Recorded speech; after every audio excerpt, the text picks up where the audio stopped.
Сайн мэцхан уу, та бүхэнд энэ өдрийн мэндийг хүргэе. За ингээд орой гэсэн номынхоо товчлын төгсгөлийг хүргэх гэж байна. За өнгөрсөн удаад болохоор Санж Бухмагнагийн хэлмэрчээр төвдийн шорон дэрснэр бол дууссан байгаа. За Бухмагна өөрийн нөхөр Дарам Загтын хамтлагаараа төвдийн шоронд хоригдсан байдаг. За яагаад хоригдсан бэ гэх юм бол төвдийн дээрэмчин өөрийнхөө оронд Бухмагна болон Дарам Загтыг тус шоронд оруулсан байгаамаа. За төвдүүд Дарам Загтыг болохоор дараах байдлаар хамлсан байдаг. За эхлээд бол давстай усанд хийсэн саваагаар саваадсан. За тэгээд хомсныхан завсар хулс шаагаад хамлсан байгаа. За дээрэс нь толгой дээр нь чулуу шиг том хүнд малгай, ер нь бол чулуу малгай гэсэн үг л дээ, тавьж байгаа. Дээрэс нь том алхаар нүдсэн. За нүдэнгүүт нь Дарам Загтын хоёр нүдэнд бүлтэрч гарч ирэнгүүт нь тухайн нүдийг нь халбах шиг утгаар утгаж авангуудаа хэрээд хаж өгсөн байгаа. За дээрэс нь хамгийн эцэст нь болохоор Дарам Загтыг хөр огтон болон хилэнцэд ороход хоол болгоод хаж өгсөн байдаг. За Дарам Загтын хувьд хэм бол жоохон төвд хэл мэддэг. Тэгээ төвдөр тэднийг хараасан учраас бол ингэж тамлагцаан гэж намдар гардаг. Харин Бухмагнагийн хувьд хэм бол цаашид яах нь мэдэгдэхгүй байжсэн. За тэгээ санж ирээд Бухмагнад хэлмэрчиж өгдөгөө. За тэгсэн чинь төвдийн шоронгоос болохоор Бухмагнаг тухайн хар тамхины дайн юм шиг ер нь бол Шамлын дайнд оруулах цэрэгт бол оруулахар болсон гэдгийг хэлдэг байгаа. За ингээ манай Бухмагна болохоор Шамлын цэрэг болоод яваад өгнө. За санжийн хувьд хэм бол Бухмагнаг харчаад сэтгэлээр унаад буцаад гэрлүүгээ харж исэн. За тэгсэн чинь замд нь нөгөө чогсом гэдэг найз нь таарлаа. Чогсмын хувьд хэм бол санжийн сүүдэр гэж ойлгож байна. За яагаад гэх юм бол төвдөд Монгол хүн ном сурахаар эргүйд нэгэн төвд хүнийг сүүдэр буюу тагнуул болгож тавьдаг. За тэр бол санжийн хувьд чогсом байжээ. За тэгээд чогсом санжаас үг алдуулах гэдэг. За чи хэний талаар ярьсан бэ? Хэн чамд туслаарэ гэж гуйсан бэ гэдэг ч юм уу асуудаг. А санж хариуд нь болохоор бүгдийг нь хариулах гэж байснаа гинэд хар аваад энэ ер нь яагаад надаас энэ талаар асуугаад байдаг билээ гингүүтээ. А зүгээр л манай нутгийн хүн байна уу би тэгээд туслаад орчуулад буцаа явж гинөө гэх байдлаар хэлээд дуустдаг агаа. За ингээ хэдэн өдөр өнгөрсний дараа болохоор санж нөхдийнхөө хамт буюу нэгэн зинданыхаа хамт хүрд эргүүл явж байдаг. За төвдийн ихцүүд болохоор маш том хүрд гэдэг юм байна. Тэгээд хүмүүс тийшээ ороод хүрдээ эргүүлдэг юм байна. За ингээ хүрд эргүүлээ байжсэн чинь нэгэн сонирхолтой үйл явдал болно. За ингээд хүрднэр болохоор дараах 6 хэсэг байдаг. Та бүхэн мэдж байгаа. Майнын 6 хэсэг гэж нэрлэдэг. За он буюу тэнгэр нар, ма буюу асар нар, ни буюу хүн, бад буюу адгус, мэ буюу бэрд, хум буюу там гэж байгаа. Тэгсэн чинь багсамд асар нар гэдэг үсэг таарчихжээ. Харин санжид хүн, чогсомд бэрд таарсан байна. За ингээд багсам, чогсом, санж хоёрыг бол үддэг. За надад асар нар таарж хахад та хоёрт бэрд хүнээс дээрэм таарсангүй гэж хэлдэг. За ингээд манайд хоорондоо зодлож эхэлнэ. За зодлоод байжсэн чинь санж багсмыг хүрдийн нэгэн хугархайг авч агаад зохиод чанаанаас нь цус гаргаад ухаалдуулчихдаг байгаа. За ингэснээр манай гівүн тухай ороод багсмыг тэврээд өргөөд гараад ирсэн чинь намхадгагчд гэл ламнар байдаг. Тэр ламнар тэднэрийг толгоонд нь шууд агуулж байгаа зодож гарнаа. За ингээд санжид багсмыг өгсөн гэж дуулгаад үлдсэнийг нь шоронд аваачаад хорчдөг байгаа. За азар гяндан тарихта бүгдээрээ нэг өрөөнд тарьсан байдаг. Тэгсэн чинь гяндангийн хан дээр нэгэн хүрд байдаг. За ер нь бол төвд оронд бол хаасаг бол хүрд байдгаа гэж ном дээр гардаг. За ингээд нэгэн лам буюу пагвын ах нь яг энэ гянданд бол хилэнцэд хорхоод идүүлж өгчээсэн гэдэг талаараас ярьдаг байгаа. За ингээд маргааш нэшгүй зодтолсон лам нарыг бол шоронгоос гаргадаг. За тэгсэн чинь багсан мөхөөгүй амьд ээж идгээ. Тэнгүүд санж багсмаас ууршлахгүйгаас сарлагын бахаар буу зэгээ цай чанаад очиж иргэдэг байгаа. За тэгсэн чинь багсам маш их баярлаа гэж хэлээд ном дээр болол манай багсам санж хоёрол эвлэрдэг байгаамаа. За тэгээд үүнээс хойш манай санж ном судраа шимтэн үдсээр 10 жилиг бол өнгөрүүлсэн байдаг. За ингээд лаарм гэдэг цолыг авахаар ном хайлцгаар бэлгэж байдаг. За энэ 10 жилд юу болсон бэ гэх юм бол манай санжи гэдгээсэн Бремэг эмгэн нас барсан байдаг. За тэгэхээр ном дээр дурсны дагуу Бремэг эмгэний түүх бол маш чухал. Тэгэхээр та бүхэндээ түүхийн цус дурдж өгье. За Бремэг эмгэний хувьд гэх юм бол ээж автайгаа гурвуулхнаа сайхан Монгол нутагт амьдардаг гэжээ. Тэгсэн чинь аав нэг удаа төвдийн орныг зориод явсан гинэ. Гэтэл 3 жил өнгөрсөн байхад аав нь эргэж ирдэггүй. Тэгсэн чинь ээжийнх нь биеийн мудаад нас бардаг. Ээж нь нас барахаас өмнө Бремиг эмгэнд юу ижилсэн бэ гэхээр за миний охин чи эцгийнхээ араас төвд орныг зориорой гэж хэлээд өнгөрдөг байгаа. За ингээд манай хүн ээжигээ оршуулад эцгийнхээ араас төвд орныг зорьсон чинь эцэг нь бас хүнд алуулчихсан байдаг. Өөрөөр хэлэх юм бол Бремиг эмгний эцэг нь ойлон толгойтой хүмэжилтэй тэгэнгүүт нь төвдийн лам нар гавлын ясанд нь шунаад эсхийг нь алчихсан байдаг. За гавлын ясаар нь дамар хийдэг шүү дээ. Тэгээд түүний эцгийн гавлын ясаар дамар хийгээд хамт ламд өргөмөрсөн байдаг. За энэ талаар мэдсэн Бремиг сэтгэл санаагаар унаад нэгэн хийдэд хандмаа болоод сахил хүрсэн байдаг юм байна. За ингээд Бремиг эмгний хувьд гэх юм бол анин гомбо гэдэг хийдэд шавлан сууж исэн байдаг. Та бүхний мэдж байгаачлан санж руу хурж ирсэн байдаг шүү дээ. За санжийн хувьд гэх юм бол Бремиг эмгнийг маш ихээр асарж тойлдог. Эмгний бие өдөр ирэх тусан муудахад санж лаарамб maaramбыг залж авчирья гэж хэлсэн боловч эмгэн юусоо зөвшөөрдөггүй. Тэрний оронд эгийн мөг гэдэг зүйлийг чи олж ирээ гэж хэлдэг. Санж зах гараад эгийн мөгийг олж ирээд эмгэнд тараг бүрээд өгсөн. За хэдэн сар уугаад аваа тэнгэрсэн ч гэсэндээ ялчгүй явах цаг нь болсон болтой би энэ муудаад хэвтээд өгдөгөө. Бремигийн хувьд хэм бол санжид үхэх өмнө нэгэн сонирхолтой бас аимшигтай зүйлийг дуулгадаг. Энэ юу вэ гэхлээр санжаас чиний багш чамчиг гэлэн мөн үү гэж асуудаг. За та бүхэн санаж байгаа бол чамчиг гэлэн үхэх өмнө санжид намайг хин нэгэн сурж ирэх юм бол чи үүнийг өгөөрэй гэдэг нэг хатуу зүйлийг хадгалуулсан байдаг штэ тий. Тэгсэн чинь санж гинт ухаараад тэр хүн нь та юм уу гэж асуудаг. За тэгсэн чинь эмгэн хариуд нь би мөн бид хоёр аниг гомбод уулзах учиртай байсан. Гэтэж чадсангүй хувь тавилан маань тийм ээжээ гэж хэлдэг. Санж очиод нөгөө багшийнхаа үлдээсэн хатуу эмийг авчираад эмгэнд хоёр гартан барьдаг. Эмгний гар чичрээд тухандаа хурж айдсаад бодлогочрон уйлж эхэлнэ. Тэгээд та намайгаа өршөөн саярхаарай гэж эмгэн шивндэг байгаа. Бодвол багш ламд нь хэлж буй болтой гэж санж боддог. Эмгэн тэгээд нилээд удснаа за хүмүүс чинь ботлоо минийгэд харуулаад хичээлдэг. Тэгээ санж нийгэд харуулсан чинь хаашаа хоёр цөнгийн хэмжээтэй дөрвөлжин алт байдаг. Алтны дээд талд нь очир зурсан байдаг. Тэнгүүд эмгэн тэр алтыг хоёр хуваагаад нэг хэсгийг нь аниг гомбод өргөөрэй. Харин нөгөө хэсгийг нь нутагтаа авч хараарай. Чамаас хүн асууж ирэх юм бол чи өгөөрэй гэж хэлдэг байгаа. Ингээд хөрх эмгэн насан эц болдог. За санжийн хувьд гэх юм бол эмгэн үхээс өмнө санжид нэгэн захиасыг хэлсэн. Тэр нь юу вэ гэвэл чи элдэв хоосон ном битгий зээжлээ. Тэрний оронд отож maaramбийн мэдлийг зээжил. За дээрэс нь орон хэдийн сүм хэрхэн барих вэ гэдэг талаар цээжлээрэй гэж хэлдэг. За ингээд санж эдгээр хоёр эрэнд бол бусдаасаа илүү мэрэгсэн байдаг. Түрүүн дурдсанчлан санж ном хаялцахаар их зүүгийн хийдийн өмнө хүрэлцэн ирнэ. Номон дурсанчлан хэрхэн ном хаялцагдлаар та бүхэндээ дурдж өгье. Санж Лагс хотын Бревен хийдийн дугны өмнө хурж ирээд чулуун хавдан дээр зогсдог. Ингээд жанж болон малгайгаа тайлж тавингуудаа нэг гарын алгыг доош харуулад тамийн үүдийг хагаад нэг гарын алгыг дээш харуулад тэгээд алгаа таснаар ном хаялцах үйл ажиллагаа эхэлнэ.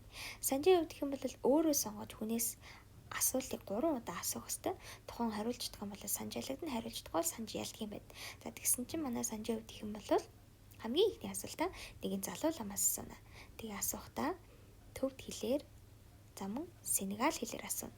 За Сенегал хэлхийн хувьд гэх юм бол лам нар төдийлөн мэддэггүй учраас санжийг бол их л гайхаж биширдэг. За энэ мэтэр санж маш олон лам нараас асуултуудыг асуусан боловч тухайн лам нар нь хариулж чадахгүйгээр санжид ялагддаг байгаа. Ингээд манай санж лаарамб болдгоо. Санжийн хувьд гэх юм бол өөрөө маш их бахархаад нэгэнтээ бие үзэх ёстой номнуудаа үзэж дууссан учраас нутагтаа боснаа гэж бодоод гэртээ баярлаад харж исэн. Тэгсэн чинь замд нь багсам хурж ирэнгүүтээ чи хитрхи их баярлаж байна да гэж хэлдэг. Санж бодохдоо багсам надад атаархаж байна гэж боддог. Санжийн хувьд гэртээ ирээд унтах гад байж исэн чинь шүн дүндийн үед нэгэн хүн хашааг нь таваад ороод ирнэ. Санж нэг л айгаад сэртэлцээд босоод ирсэн чинь багсам гэрт нь ороод ирдэг. Тэгэнгүүтээ за би чамд сайн санж нэг зүйлийг хэлье. Манай төвд оронд ном судраа гүйцэд үтсэн хүнийг нутагт нь буцаадаггүй жамтай чи ч гэсэн сонссон баха. Хэрвээ чи нутагтаа боцсон гэх юм бол эднэр чамайг ална. Ариу боцохгүй гэх юм бол чи төвд орон төвд хүнд үтсэн номоо заасаар байгаад эндээ ясаа тавих ёстой гэж хэлдэг. Багсам үүнийг санжид сануулад яваад өгнө. Санжийн хувьд гэх юм бол гүн бодолд орно. Ингээд намайг яаж алж болох уу гэж боддог. За энэ тэнцээ арга гэж болно шүү дээ. Хоолнд нь хор гэж болно. Санжийн бүх аргуудыг бодож байгаад маргааш нь чогсмыг туршаад өөрийгөө Монгол руу буцах гэж байгаа гэдгийг хэлнэ. Ингээд 3 хоног нутагтаа буцах бэлтгэлээ нутгийн хүний хамт хийж эхэлнэ. Санжийн хувьд гэх юм бол гэртээ бүр орон дээрээ ч унтахаа болёо. Орон дээрээ болохоор нэгэн тулманд гурил хийж уяад хүн унтж байгаа юм шиг дүртэй болгож хэвтүүлдэг. Тэгэнгүүтээ өөрөө болохоор гүнгэрмааныхаа доор завлин суугаад орцсаад унтдаг байгаа. За мөн хөшгөндөө цоорхоо хийж гисэн. Тэг гүнгэрмааныхаа доотлолт хөвтөж байгаа сууж байгаа гэсэн үг шүү дээ. Тэгээд тэр хөшгөнийхаа завсраар хин юу хийж аваа гэдгийг харах боломжтой байна гэсэн. За тэгэрөөсөө зулааж унтраахаа бэлгийн. 3 хоног амар тайван байжсэн чинь 4 дахь өдрийн шөнө нь гэвгинт хашааг нь 3 хүн даваад орж иж байгаа сонсогддог. Санж нөгөө ширээнд доороо л байгаа шүү дээ. За тэгсэн чинь гаднаас чогсом 2 хүний хамт орж ирнэ. Тэнгүүтээ нэг юм мань шивнэнгүүтээ Санжийн орон дээр байгаа нөгөө туламтай гурлыг нь 3 удаа тас цавчиж орхино. Тэгэнгүүтээ чогсом буцаад яваад өгдөг. Бодвол Санжийг алчглаа гэж бодсон болтой. Санж айж чичрээд доороосоо гарч ирээд хүншлээс өгöd харсан чинь 3 талд нь аимшигтай гар цавчуулсан гурил асарч байдаг. Санж шууд зүгтэх ёстой гэж ойлгонгуудаа Шимнанцын хувцсыг сольж өмсөөд нутгийн хүний хамт заваар зүгтдэг байгаа. За үлзийтэй явах юм бол санжтай хэрхэн таарсан талаар та бүхэндээ товчхон танилцуулъя. Үлзийд санжтай лагс хотын гудамжинд таарсан. Энэ үедэр болохоор та бүхэн санаж байгаа болвол нөгөө сор залаад тэг үнсийн булаалдаг эслээд шүү дээ. Тэр эсэл дээр үлзийд төвдүүдөө зодуулаад байжсэн. Санж очингуудаа ягаад заавал энэ сорын үлдэгдлийг авах гэдэг юм бэ гингүүд надаас Монголын захирагч хамт гуйс юм а гэж хариулдаг. Санж өөрийнхөө сарын үлдэгдлийг үлзийдэд өгснөөр танилцуулсан юм байна. Ингээд үлзийд санжид туслахаар болдог. Үлзийтэй явдаг юм бол жоохон бахта багш ламынхаа хамт төвд рүү иржсэн. Тэгсэн чи дээрэмжид дайраад багш ламыг нь хавслаа шидэд алчихсан юм байна. Энэ үеэс хойш үлзийд батарчин болоод төвд Монголын хогуур байн явж гуйлг гудаг нэг тийм хүн болж л тээ. За ингээ үлзийтэй явдаг юм бол зам харгуугаа сайн мэднэ санжид туслахаар болдог байгаа. Манай хоёр арьсан заваар үе мөрнөөр зүгтэж явж байгаад явганаар цааш зүгтнаа. Ингэж явж байгаад нэгэн улаан хідэд хүрэлцэн ирдэг. Ингээд манай хоёр тухайн хідтэй хоноглох гэсэн боловч Санжийн сахлын ургаснаар сахлыг нь авах хэрэгтэй болоо хээр хоноглохоор болно. За үлзийтэй явдаг юм бол санжид амьдралын хичээлийг их л сайн заадаг байгаа. За жишээлх юм бол хүүхнүүрийн өөлөдөөс шагаа амнаа гэх юм бол үлсэн үедээ шагаагаа хүлэгчин готлоо буруу дэше харуулад өмсчихүн гэх юм бол мөрн буруу болоод явчихна. За өдөндийн нарийн үед бол галт хүлэх ёстой. Тэгэх юм бол мэдэгдэхгүй гэх мэдчлэн санжид бол амьдралын ухааныг бол заасаар байдаг. Санжийн үед гэх юм бол Шимнанц буюу хандмаагийн дүрт хувирчсан явж идэг. Ингээ манай хоёр маш олон хоног төвдүүдээс зүгтаагаал явж байгаа гэсэн. Нэг өдөр явж исэн чинь аниг гомбо хийдийн ойролцоо ирснийг үлзийд санжид хэлж орхино. Тэгсэн үлзийд маань та бүхэн санаж байгаа бол аниг гомбод нөгөө Шимнанц эмгэгний тал алтыг өргөх хэрэгтэй байгаа шүү дээ. Тэгээд санжийн хувьд юм бол за би энэ тал алтаа заавал өргөх хэрэгтэй гэж хэлдэг. Үлзийд хариуд нь хэрэггүй байх та тэр хэд рүү эрэгтэй хүнийг ерөөсөө ойртолгүй маа. Би нөгөөдөө ойрт гэж байгаа толгой хахлуулгач гэсэн гэж хэлдэг. Тэгсэн ч гэсэн санж би заавал энэ алтыг өргөх ёстой гэж хэлээд хід рүү яваад өгнө. Санжийн үед юм бол хоолой нүвсэн Шимнанцын дүр тавраад үлзийд болохоро хэлмэрчилдэг байгаа. Бид нар та бүхэнд алт өргөхөөр ирлээ гэж хэлдэг. Хийдийн хандмаа тэр хоёрыг оруулсан боловч санжийг сэжиглэн яагаад гэх юм бол тал алт өргөлөө нөгөө тал алт нь хаана гэж хэлдэг. Энэ хойгуур үлзийдийг Шимнанц нар таньж өргөнө. Ингээд үлзийдийг бүгдээрээ нийлж байгаа зоддог. Нэгэн тарган шар хандмаа бүр бусдаас илүү үлзэдийг өгшиж зодож эхэлдэг. Тэнгүүтээ үлзэдийн толгойг зохиод хаглаад бүр алчдаг байгаа. Энэ үед санж өөрийн ирэхгүй хүн алчглаа штэ мөр шоломнууд гэж орилоод өөрийгөө эрэгтэй хүн гэдгээ мэдэгдүүлж орхино. Ингээд нөгөө хандмаа нар санж руу ч гэсэндээ дайрна. Яг сан зодуулаад өөх гэж байтал буун дуу гараад тэднийг боловлно. Тэр нь хинбэ гэсэн чинь санж үлзэдийн араас мөрдөж байсан чогсом нарын төвд цагдаа нар байдаг. Барын амнаас гараад юу гэдэг лээ дээ. За тэгээд санж маань цагдаа нарт баригдаад буцаал төвд рүүгээ явж идгээ. Санж цагдаа нарын хамт давхиж нэгэн хадны өөртгдөг. Санжийг хэмэл бүр мориноос нь ч буулгадгүй хүлээд морьтой байлгаж идгээ. Шөнө өнд болсон чинь дээрэмчд өнөө төв цагдаа нар руу буюу чогсом руу санж руу дайрнаа. Санжийн хувьд төвд дээрэмчдээс зугатаах гэж байгаад морин буцгаад яваадаг. Тэгсэн чинь тэр дайрсан төв дээрэмчд нь хэн байсан бэ гэсэн чинь бүх магнай байдгаа. Бүх магнайгийн хувьд хэм бол цэрэгт ачигтай авсан шүү дээ. Тэнгүүтээ замаасаа ороход төвдийн дээрэмчин болоод төвдийн бүр дээрэмчдийн толгойлогч нь болсон байдгийг. Тэнгүүтээ төв дэхнэртэй болчихсон. Өнөө отхон бүр хайчихсан байд. Отхоныг болохоор үрийн заяагүй гэж хэлээ голсон байдаг юм байл та.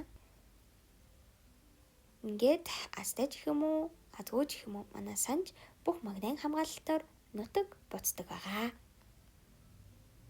Санжийн хувьд хэм бол нутагтаа эренгүүтээ шууд л буян залбирах эдийн хамбаар өргөмжлөгдөг. За энэ үед болохоор хэсэг сонирхолтой үйл явдал болдог нь юу гэхээр өнөө аниг гомбоод өргөсөн тал алтны нөгөө тал алтных нь эзэн нь санжийг нутагтаа ирээд одог байхад нь хурж ирээд санжаас алтан авдаг байгаа. Тэр нь өндөр сайхан чирэг залуу байдаг.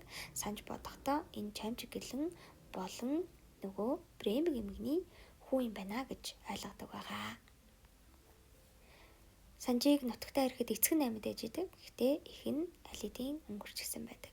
Эхийг нь болохоор дэмчиг гавж идэг хүн хойдгыг уншсан байдаг. За тэгтээ бол ер нь бол их хилний нүгэл хийсэн юм байна. Тэгэхээр хилэн дээр нь тариа хагалдаг тамд унсан байна гэж эцэгт нь ойлгуулдаг. За үүнд нь бол санж мэдээж хорсноо. Миний их ийм сайхан эмэгтэй байтал яаж тамд орж болох юм бэ гэж хэлдэг. Тэнгүүтээ ээжтэй зориулаад хийд барихаар болдог байгаа. За үүнийг нь болохоор чойрын дугуун гэж нэрлэдэг бахан санж орон хийдийг хэрхэн барих талаар суралцсан учраас хийдийг барих ажлыг өөрийн биеэр бол хариуцдаг байгаа.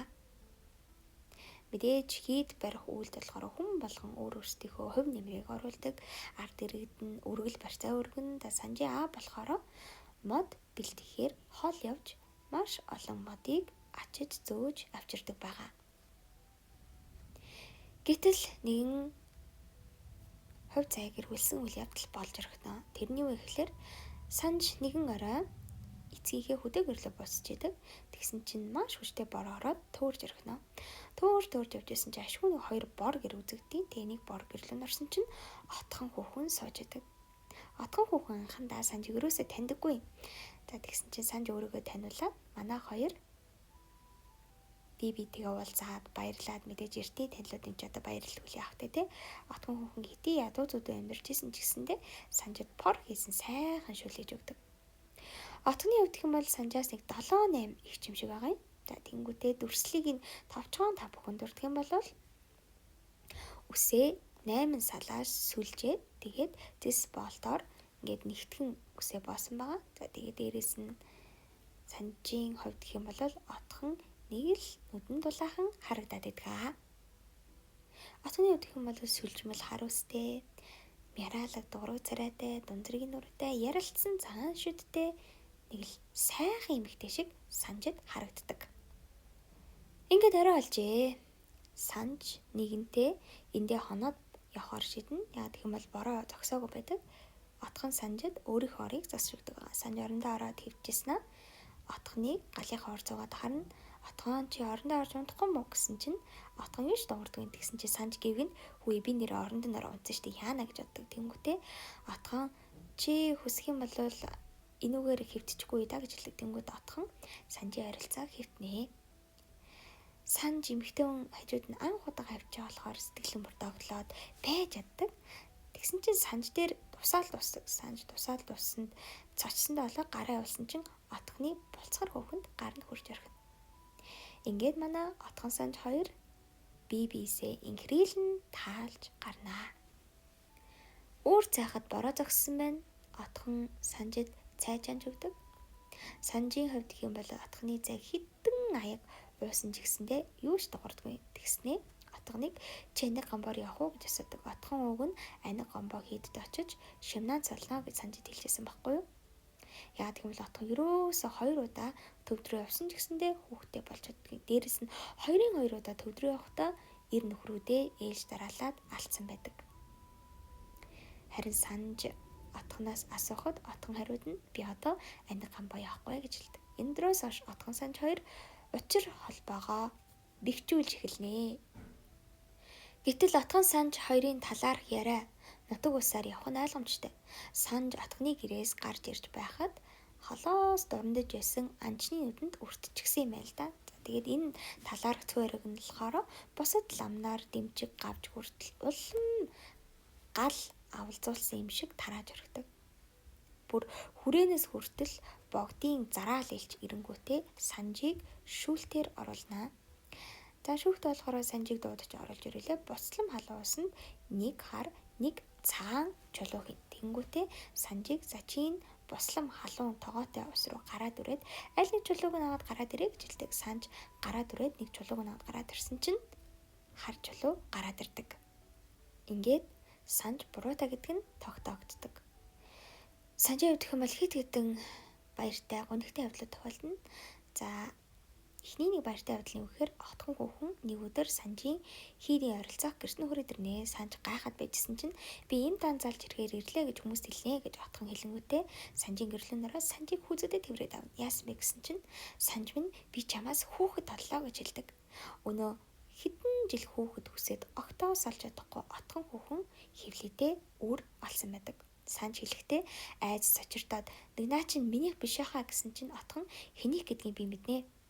Чи манайхаар дахиж битгий ирээрээ. Хүүхдээ гарангууд нэг ирж харуул харнэз. Ямар ч тач чамд маш их баярлаа гэж хэлээд яваад өгнө. Санжийн хувьд гэх юм бол 2 сонголтод тулгарсан байна. Шар шавтлах уу эсвэл үргэлжлүүлэн энэ амьдралаараа амьдрах уу? Санж шийдэг, шар шавтлана гэж шийддэг байгаа. За энэ шийдвэрт нэг зүйл нөлөөлт нь гэхээр санжийн сүсэг бишрэлтэй эцэг сайн зогтно. Санжийн хийдэд мод бэлтэх гэж явж байгаад үргэлжсэн байгаа. За ингээд санж шар шавтлагаар шийддэг. Санжийн хувьд гэх юм бол шар шавтлагаар шийдсэн оройдоо отхон руу очих гэснээр болонготой. За нэм өсөн гахаа цагт маргааш шараа шавталж хаад отхон дээр очидоо гэж боддог. Энэ хойгуур дэмчиг гавж хор нариулаад отхон хүүхэн рүү 2 хүнийг илгээдэг. Тэнгүүтээ отхон хүүхэнд санж, ларамб, хамб шар шавталгаар шийдсэн гэж отхон хүүхэнд болгодог. Отхон хүүхэн үүнд нь баярлангуудаа шууд мориндоо мордоо санд руу явж байдаг. Энэ үед нь өнөө дэмчиг гажийн явуулсан 2 хүн нь отхны морийг босгуулад отхныг мориноос унахчихдаг. Маргааш өглөө боллоо. Санд юу ч мэдгүй сайхан шар шавтлаа гэж бодоод хийд рүүгээ яваад ордог байгаа. За ингээ хамир зүгт санжийг харуулад ламнар ном унш. Ингээд алга дарч эхэлнэ. Тэнгүүтээ санжийг түлхсээр хагаад бүхсөөр нь хуруулад үүдээр гаргадаг. Тэгсэн чинь санжийн нүд рүү нэгэн нутаг цолыг цацж орхино. Санжийн нүднээс том нулимс гараад нүд нь аимшигтайгаар хорсоод байжсэн чинь санжийг дүүрээд моринд сунталдаг. Тэнгүүтээ аваад авчихнаа. Үнэн хэрэгтээ шар шүтлэн гэдэг нь болохоор хол газар сөлгийг хэлж байгаа. Дээрэс нь орон хийдийн бараг дахиж харахгүй гэдэг нь болохоор нүдийн сахалгыг хэлж байгаадыг санж ойлгоогүй байдаг. Санжийг моринд дүүрүүлээд аваад явжсэн чинь өнөөх санжийг анх хэрэгтэн тал алтыг авсан чирэг ирсэн шүү дээ. Тэрийг хурж ирэнгүүтээ санж хаа та хаашаа явах гэж байгаа юм бэ гэж асуудаг. Санж юу ч хэлж чадахгүй байжсэн чинь санж хаа отхон хүүхэн нас барчихжээ гэж хэлдэг. Өнөө отхныг морин босгуулаад унагсан шүү дээ. Тэгсэн чинь отхон мориноос унангуудаа тэр чигээрээ нас барчихсан байна. Санж нэгэн дор ихнэр хүүхдээ алдсан байдаг. Ингээ санж маш ихээр гашуудад уйлсан боловч хинч түнд тусалж хинч түүнийг аргаддаггүй. Манай санж цөл газар хаягдаг байгаа. Та бүхэн намын эхлэлийг санаж байгаа бол цөл газар нэгэн хараагүйр модонд хаягдуулаад өөрөө өөрийгөө хооллоод амиа зогоод явж байгааг хардаг. Энэ бол санж байдаг байгаа. Энэ үеэс хойш Санжийн барьж исэн хийдийн зөвхөн оройн л дутсан байдаг. Тийм учраас дэмчиг гавжид шинэ хамт нэгэн даалгавар өгнө. За чи яаж иж агаад энэ хийдийг дуусгаа гэж дэмчиг гавж өөрийнхөө мэдлэгээр хийдийг дуусгах гэсэн боловч багна нь нурж унаад хэд хэдэн хүн унаж бэрдэг байгаа. Ингээд дэмчиг гавж угаасаа муу санаатай болохоор Санж руу 2 бичээжийг явуулгаар шийдэн. Тэнгүүтээ 2 бичээж. За чи хэлээрээ Санжид нэгэн шинэ хийд баригдаж дууссан байна гэж Санж яаж дууссан болоо гэж асуугууд нь мэдэхгүй гэж хариулна. Тэнгүүд Санж ингэж барьж өг тэрийг нь тэгж тогтоож өг гэхээр та хоёр гол нь тэр үгийг нь бичиж авах хэрэгтэй шүү гэж хэлээд 2 бичээчийг Санж руу явуулдаг байгаа. Манай Санжийг болохоор энгийн усны булаг гэдэг газар хайсан байна л да. Ингээд 2 бичээд Санж дээр хурж ирдэг. Санж за сайн бацхан уу? Хаанаас хаан хурж явж байгаа хүмүүсээ гэтэл бид нар нутгийн хүмүүсээ нутаг буцаад явж байна гэж хэлдэг. Санж хариуд нь нутгаар сайн сайхан юутай гэж асуухад нь нэгэн цааш нь хийд баригдсан байна гэж хэлдэг. Санж гайхаад тийм үү бүрэн барьчих чуу яаж барьсан бэ гэсэн чинь мэдгүй ямар ч сайхан хийд болсон мэлээ гэж хариулдаг. Санж хариуд нь дараах асуултыг асууж эхэлнэ. Арслан дүрлжин ширээг засч юу гэж асуудаг. Тэнгүүтээ түүний дөрөн хүл нь арслангийн төмөр хоншоор зүүж өгөнгөт нь манай хоёр тийм ээ гэж хариулдаг. Тийм ээ гэж хариулахдаа нэг нь хулсан үзгээр нөгөөх нь биерээр Санжийн хэлснийг тэмдэглэж эхэлнэ. За тэгсэн чинь өвгөн бичээж сүмийн орой дээр нэг урт нарийнхан жатсан шиг босгосон байна лээ гэж хэлдэг. Тэгсэн чинь Санж дургуцаад юу жантсан бэ? Тийм гэж юу эсэ? Тэгж барих ёсгүй гингүүтээ яаж барих ёстойг нь хэлж эхэлнэ. Толгуурын номуудын дээгүүр гол дундаг занхан тэргүүдний нураг олнууд гарган тавьж асар тэргүүд нь зөв тусбарт нуруу зохицуулан тавих учиртай. Түүний дээр үнийн толгой бүхсийг солин тавьж үнийн бүрхүүлсэлтийг тоохоо дээр нь шарамдаг мод тавих хэрэгтэй. Тийм маягаар хийж үгүй юу гэж асуудаг. Мэдгүмдаа нэг тиймэрхүү л байсан байх та гэж бичээж хариулдаг байгаа. Үүнд Санж эргэлзэж шарамдаг модны дээр гэж хэлтэл яг энэ үгийг бичижсэн залуу бичээчийн хулсан үзэг чахарч харагдаг. Энэ үед нь Санж өөрийнх нь хэлж байгааг тэмдэглэж байгааг мэдээж мэдлгүй яхав тэг ямар тэнэг хүн багааш. Тэгээд уурлаа. Босонгуудаа таягаараа бичээч нарыг цохих гэж ухас гэдэг. За тэгсэн чинь мэдээж онохгүйгээр нэгэн модонд бүдэрч унснаар ном маань дуустдаг байгаа. За ингээд та бүхэнд оройг өгсөн номын давчлалыг хүргэлээ. 3 хэсэг болгож 3 парт болгож хүргэлээ. Хитрхи урт байсан байх. Гэсэн хэдий ч гэсэндээ энэ ном маань л өөр их урт ном учраас мэдээж энэ давчлалыг сонсох бол та бүхэн тодорхой хэмжээний номыг ойлгох болоо гэж бодож байна.